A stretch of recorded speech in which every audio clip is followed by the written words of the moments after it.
Yes, good morning, children. I have already started with you the chapter pollination and fertilization. I explained to you what is pollination, the different kinds of pollination, and so on and so forth. So only this topic, fertilization, is left. So let us do and try to understand how does the fertilization takes place in the flowering plants. See, the structure on the chalkboard you see is of a mature pollen grain. This is a mature pollen grain. Dear children, this is a mature pollen grain. All of you know that pollen grains are produced by the anther. The anther part of the flower produces a pollen grain, and this pollen grain is received by the stigma part of the flower. That means the stigma part of the flower receives the pollen. And let us study the structure of a mature pollen grain. See, a mature pollen grain, it consists of two layers. The outer tough layer, exine, the inner layer, intine, and inside you find the two nucleus. One is a big nucleus known as the generative nucleus, and the other one is a tube nucleus. See, this mature pollen grain is carried away either by the wind or by the insects, and they fall on the stigma accidentally. But how does this mature pollen grain will come to know where do I need to fall? Means where do I need to fall on the right stigma?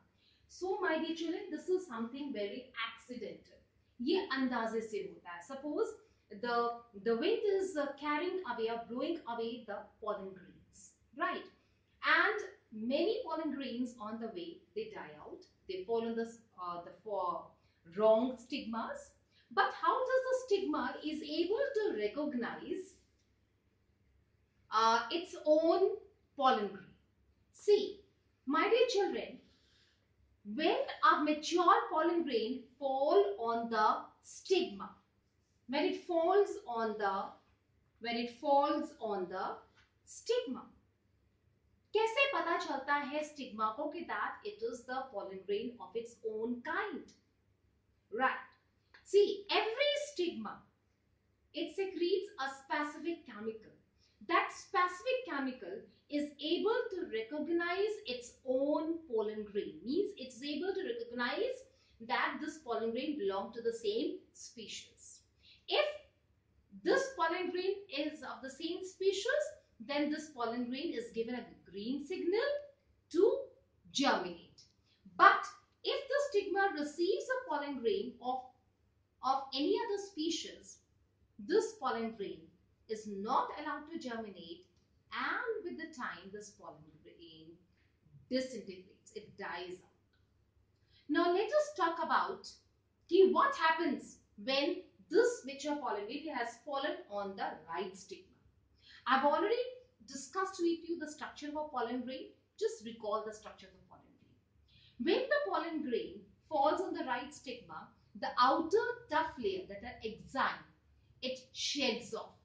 The inner layer, intine, it extends and forms a pollen tube.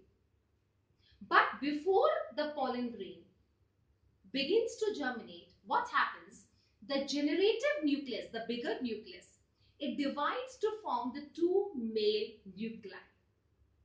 Two male nuclei. That means this is your stigma, right? This is your style. So inside the style, you find three nuclei now. I repeat, जब ये pollen grain begin करता है germinate करने के लिए, उससे पहले generative nucleus divides to form the two main nuclei and the tube nucleus remains as such. That means in this pollen tube now, this is your style, this is your pollen tube, this is your pollen tube. I repeat, जब एक mature pollen grain of the same species falls on the stigma, right? this mature pollen grain it begins to germinate. जब ये germinate करता है तो जो outer tough layer exine वो sheds off and the inner intine it extends down to form the pollen tube. And the generative nucleus divides to form the two main nuclei and the tube nucleus remains as such. That means this tube nucleus में तीन nuclei है.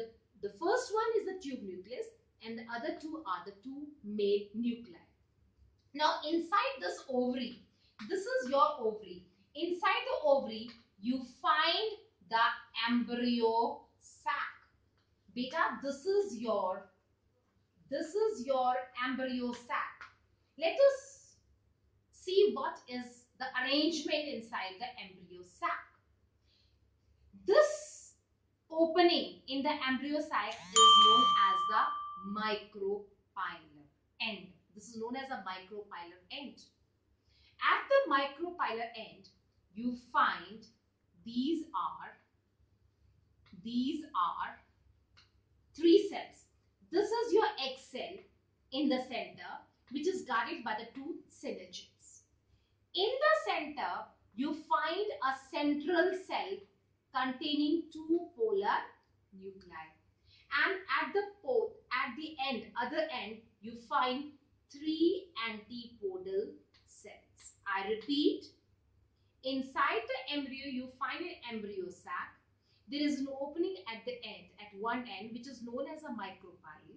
Through this end, this pollen tube enters into the micropyle. Right? Through this micropyle, I repeat, the pollen tube enters into the embryo sac. अब micropylar end पे center में axil है. This axil is protected by the two synergids. In the center, you have a central cell containing two polar nuclei, and these are the three antipodal cells. Now, what happens when this?